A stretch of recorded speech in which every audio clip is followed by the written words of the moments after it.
আলাইকুম সবাইকে। আজকে আমি আমার ঢাকা টু হিউস্টনের হোল জার্নিটা আপনাদের সাথে শেয়ার করব। আমার ফ্লাইট ছিল রাত 11টা বাজে। তো আমি এই জন্যই 7টা বাজে বের হয়ে যাই। ফার্স্টে উবার কল করি এবং উবার যথাসময়েই আমার বাসার নিচে চলে আসে 5 মিনিটের মধ্যে। এরপরে আমার যাত্রা শুরু হয় এবং রাস্তা মোটামুটি ফাঁকা ছিলই বলা যায়। 1 ঘন্টার মধ্যেই আমি এয়ারপোর্টের সামনে মোটামুটি চলে আসলাম। জাস্ট একটু এয়ারপোর্টের আগে একটু জাম ছিল এবং এয়ারপোর্টে গাড়ি থেকে নেমেই আমি চেক ইন করে ফেলি। এরপরে গেট দিয়ে আমি বোর্ডিং এরিয়ায় প্রবেশ করি। বোর্ডিং এরিয়ায় অবস্থান করার পরে ফাইনালি গেটগুলো ওপেন হয় এবং আমি প্যাসেঞ্জার বোর্ডিং ওয়ে দিয়ে আমি এয়ারক্রাফটে প্রবেশ করি। এবং সিঙ্গাপুর এয়ারলাইন্স মোটামুটি সুন্দরী, বলবো one of the top airlines in the world. তাদের ব্যবহারও বেশ সাময়িক।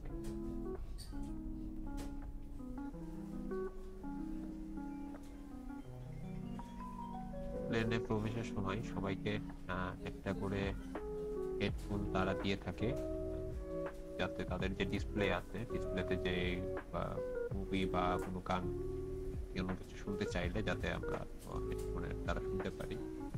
হেডফোন গুলো খারাপ না, মোটামুটি সাউন্ড কোয়ালিটি মোটামুটি ভালোই।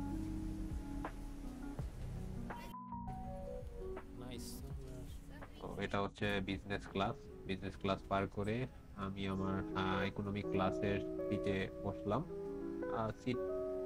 সিটটা একদমই ইমার্জেন্সি গেটের সামনে হয় আমার। একটু বাইরের ভিউটা, যদিও উইন্ডো সিট, তারপরও বাইরের ভিউটা এতটা ভালো আসছিল না। এরপরে এয়ারক্রাফটটা টেক অফের জন্য রান করা শুরু করলো। কিছুক্ষণের মধ্যেই এয়ারক্রাফটটা টেক অফ করে ফেললো।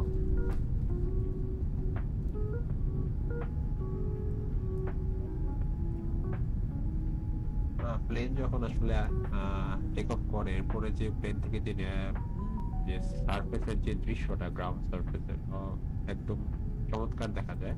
আমার হয়তোবা ভিডিওতে অতটা ভালো আসেনি, তারপর আপনারা যখন সামনে থেকে দেখা যায় রাতে ঢাকা খুবই চমৎকার।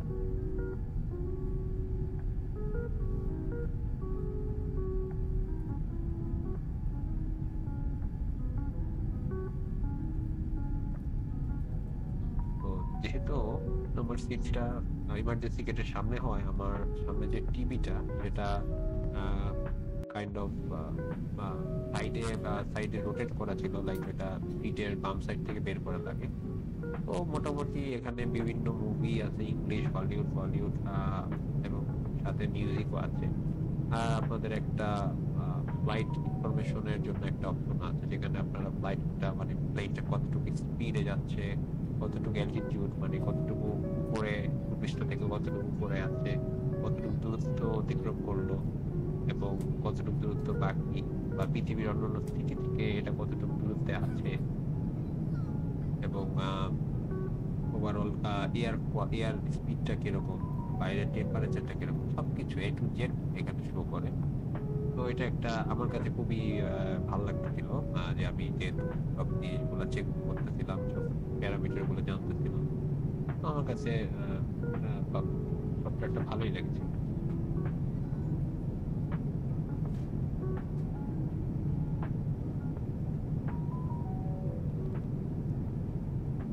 তো এই স্পেশালি সিঙ্গাপুর এয়ারলাইন্সের যারা কেবিন ক্রুরা থাকে তারা বেশ আন্তরিক এবং সবসময় সহযোগিতা মনোভাব নিয়ে তারা থাকে। এরপর ফাইনালি প্রায় 4 ঘন্টা জার্নির পরে আমরা সিঙ্গাপুরে এসে পৌঁছালাম। সিঙ্গাপুরে এয়ারপোর্ট বেশ চমৎকার। এখানে আপনারা দেখতে পাচ্ছেন যে আমি প্যাসেঞ্জার বোর্ডিং ওয়েটা পাস করলাম এবং গেট দিয়ে বের হয়ে গেলাম। এখানে আমার সাথে বাংলাদেশি অনেক ভাইয়েরা ছিল। তো আপনারা দেখতে পাচ্ছেন সিঙ্গাপুরের চাঙ্গি এয়ারপোর্টের ভিতরে প্রবেশ করেছি এখন। আমার বলতে হবে যে এয়ারপোর্টটা মানে চমৎকার। এয়ারপোর্টটা আহ এত বড় যে আপনি চাইলে ঘুরে শেষ করতে পারবেন না, আপনার অনেক সময় লাগবে।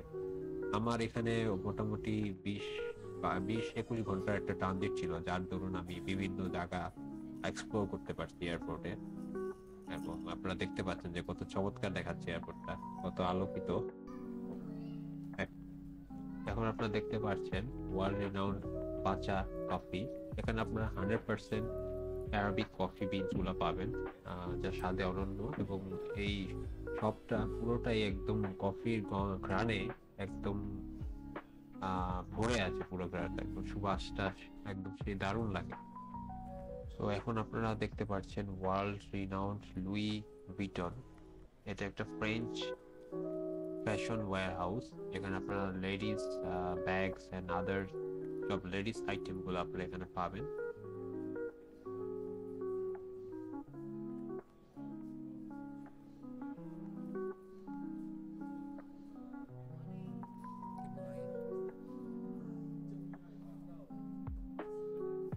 তো এরপরে আমি আসলে এখানে একটা লঞ্চ আছে, স্নুজ লঞ্চ, যেটা সম্পূর্ণ ফ্রি।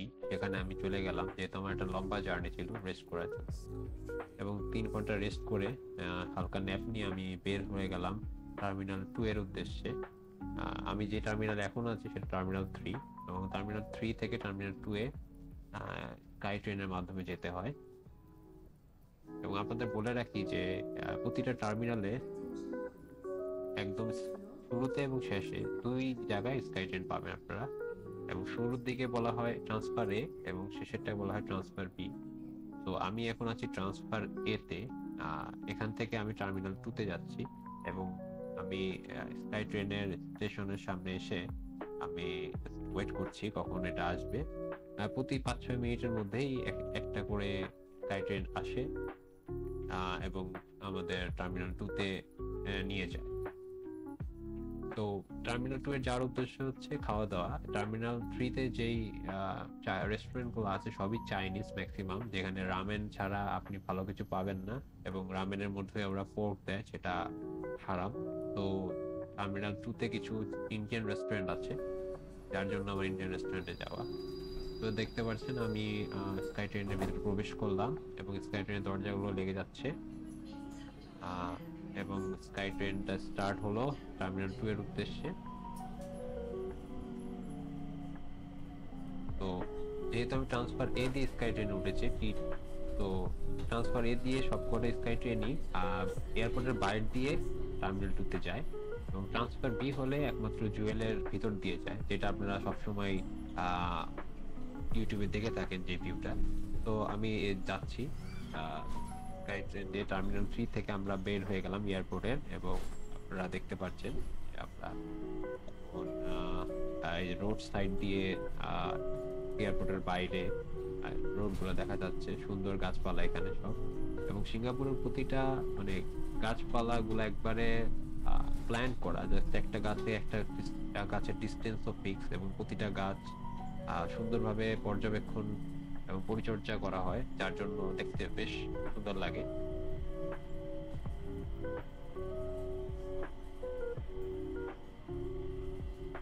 স্কাই ট্রেনে আপনি যত খুশি ততবারই চড়তে পারবেন, এটার জন্য কোনো আপনাকে কোনো আলাদা কোনো ঝামেলা পোহাতে হবে না। আপনি যতক্ষণ ইচ্ছে ততক্ষণই আপনি বসে থাকতে পারবেন। আপনাকে বারবার টার্মিনাল 3 টু টার্মিনাল 2 অথবা টার্মিনাল 2 টু টার্মিনাল 1 যেখানে আপনি যেতে চান। তো দেখতে দেখতে আমরা আবার এয়ারপোর্টে প্রবেশ করছি। এখন আমরা টার্মিনাল 2 এর দিয়ে প্রবেশ করব। তো আমরা প্রবেশ করলাম।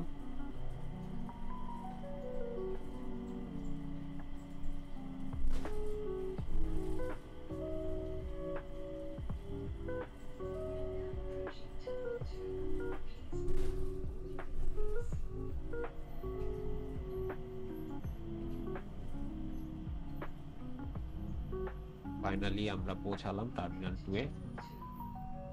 এবং দরজাগুলো এখনই খুলবে। ইয়েস, এই যে ডোরগুলো ওপেন হয়ে গেল। আমরা আমি বের হয়ে পড়লাম। তো আমি এখন একটা ইন্ডিয়ান রেস্টুরেন্ট থেকে একটা বিরিয়ানি অর্ডার দিলাম, ভেজিটেবল বিরিয়ানি, এবং সেটা খাওয়ার পরেই আমি আমি হেরিটেজ ট্যুরের উদ্দেশ্যে রওনা হলাম। হেরিটেজ ট্যুরটা আসলে বেসিক্যালি এটা একটা ফ্রি ট্যুর। এখানে হচ্ছে যারা ট্রানজিট করে সিঙ্গাপুরে তাদেরকেই হেরিটেজ আছে, তার সিটি ট্যুর আছে, এবং আরেকটা ট্যুর আছে এটা ফ্রিতে সিঙ্গাপুর এয়ারপোর্ট, স্পেশালি চাঙ্গি এয়ারপোর্টের থেকে এই ফ্রি ট্যুরটা ফরেনারদের দেওয়া হয়। তো এই ট্যুরটা খারাপ না, মোটামুটি আপনার যে ট্রানজিটের যে সময়টা সেটা আপনি ভালোভাবেই অতিবাহিত করতে পারবেন। এবং আপনারা দেখতে পাচ্ছেন যে আমরা সিটির মধ্যে দিয়ে আছি সিঙ্গাপুরে, সব বিশাল বিশাল স্কাই স্ক্রাপার গুলো দেখা যাচ্ছে। তো এই ট্যুরে বিভিন্ন মস্ক এবং বিভিন্ন প্রাচীন যে স্থাপনাগুলো আছে সেগুলো আমি আমাদের আমাদের গাইড আমাদের এগুলো দেখায় এবং প্রতিটার ইতিহাস সম্পর্কে আমাদের ব্রিফ করে।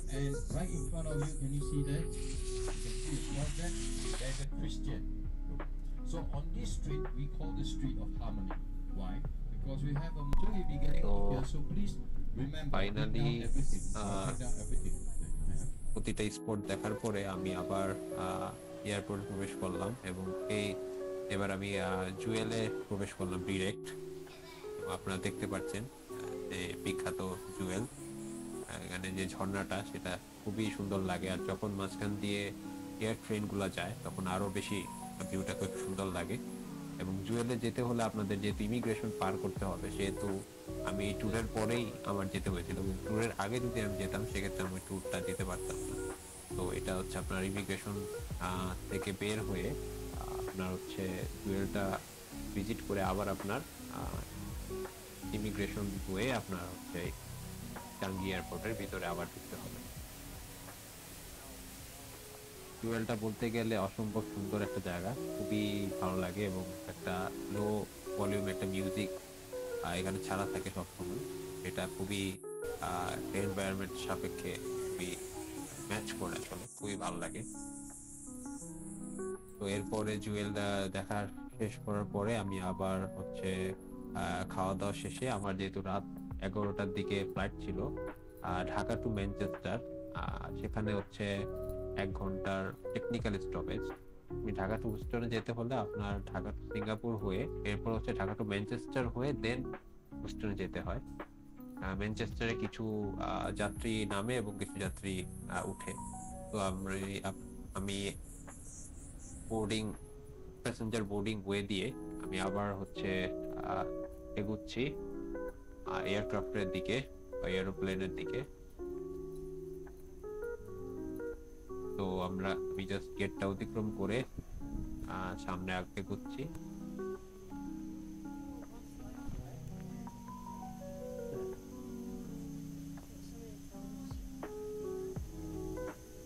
প্রতিবারই যখন আপনি কোনো ফ্লাইটে উঠবেন তখনই আপনাকে একটা করে ইয়ারফোন দেওয়া হয়, যেটার সাহায্যে আপনি মুভি অথবা গান শুনতে পারবেন। তো আমি প্লেনে প্রবেশ করলাম এবং আমার সিট যথারীতি ইকোনমিক ক্লাসেই ছিল। তো এবারও আমার সিটটা উইন্ডো সিট, কিন্তু এবার সিটটা বেশ বেশ সুন্দর, এখান থেকে চমৎকার ভিউ পাওয়া যায় বাইরে।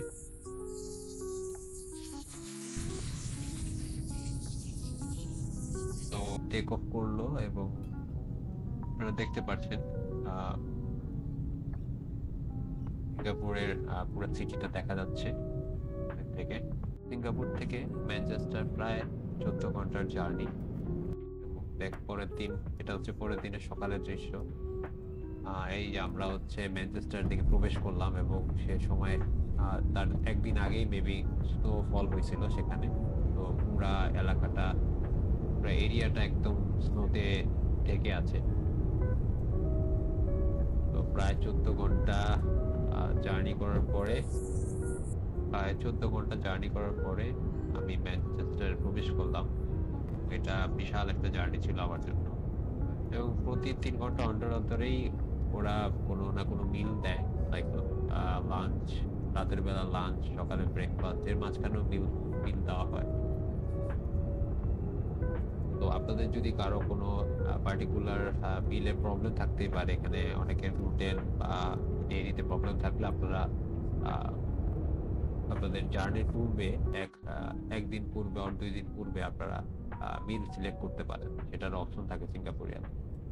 আমি এখন এই যে ম্যানচেস্টার এয়ারপোর্টে আ ল্যান্ড করছি। আমার প্লেন ল্যান্ড করছে। এই যে ল্যান্ডিং করে ফেলল প্লেনটি। তো সেখানে আসলে প্রচন্ড ঠান্ডা ছিল। আমি সিঙ্গাপুরে আমাদের দেশের মতোই গরম থাকার কারণে আমি তো নরমাল শার্ট পরেই ছিলাম। বাট এয়ারপোর্টে যখন গেট দিয়ে ঢুকছিলাম তখন প্রচন্ড ঠান্ডা লাগছিল। তো আপনারা অবশ্যই সাথে আ হুডি অথবা আ কোনো জ্যাকেট রাখার চেষ্টা করবেন। কারণ এই এয়ারপোর্টটা বেশ এই আ ম্যানচেস্টার বেশ ঠান্ডা থাকে সবসময়। তো এই যে দেখতে পাচ্ছেন আপনার ম্যানচেস্টার এয়ারপোর্ট। আমি এখন এয়ারপোর্টে ঢোকার পর এখন আমি ১ ঘন্টা লেওভারের পরে ওখানে একটা চেকিং হয়। ওই চেকিং এর পরে ওয়েটের একটা পিরিয়ড থাকে ১৪ মিনিটস। এরপরে হচ্ছে আমি আবার boarding passenger boarding a way দিয়ে প্লেনে উঠলাম এবং প্লেন যথারীতি আবার আ রানওয়েতে রান করা শুরু করলো টেক অফ এর জন্য। আ তো ফাইনালি প্লেন টেক অফ করলো। এখন আমি এখন আ সারফেস থেকে উপরে আছি, ল্যান্ড থেকে। এই যে আপনারা দেখতে পাচ্ছেন আ পুরো ম্যানচেস্টার সিটিটা বরফে ঢাকছন্ন। এটা হচ্ছে তার ৬ ঘন্টা অতিবাহিত হওয়ার পরে দৃশ্য। আ এরপরে ফাইনালি আ আমি প্রায় ম্যানচেস্টার থেকে ১২ ঘন্টা না, মেবি ৮ ঘন্টা জার্নির পরে ফাইনালি হিউস্টনের জর্জ বুশ ইন্টারন্যাশনাল এয়ারপোর্টে পৌঁছালাম। তো Houston USA George Bush international airport. তো হিউস্টনের এনভায়রনমেন্ট মোটামুটি দিনের বেলা বাংলাদেশের মতোই থাকে। রাতে এখানে যতটুকু আমি শুনেছি ঠান্ডা পড়ে। তো এখানে আমার আ অতটা ঠান্ডা লাগছিল না। মোটামুটি নরমাল টেম্পারেচারই। তো এরপরে আমি গেট দিয়ে ইমিগ্রেশনের দিকে রওনা হচ্ছিলাম। তো মোটামুটি এখানে একটু আ লাইন ছিল ইমিগ্রেশনে ভালোই। আ যেহেতু এটা একটা আ বরফ ফ্লাইট ছিল। এখানে মোটামুটি ভালো মানুষই ছিল। তো ফাইনালি আ আমি ইমিগ্রেশন ক্রস করে আমার উবার নিয়ে আ আমার ডেস্টিনেশনে চলে গেলাম। এবং সেই অংশটা আর আমি এখানে দেখাইনি। তবে এই ছিল আমার ওভারঅল ঢাকা টু হিউস্টনের ট্যুর। তো ওভারঅল ট্যুরটা মোটামুটি ভালোই ছিল। তো এটাই হচ্ছে আমার অল ওভার জার্নি। আ তো আপনারা যদি আমার ওভারঅল ট্যুরের ইনফরমেশন থেকে যদি উপকৃত হন, তাহলে অবশ্যই আমার এই চ্যানেলটি সাবস্ক্রাইব করবেন এবং লাইক দিয়ে পাশে থাকবেন। কারণ আ আপনাদের লাইক এবং সাবস্ক্রিপশনই আমাকে পরবর্তী আ ভিডিও তৈরি করতে একটা আগ্রহ জাগাবে। তো আজকের জন্যই এটুকুই। আসসালামু আলাইকুম।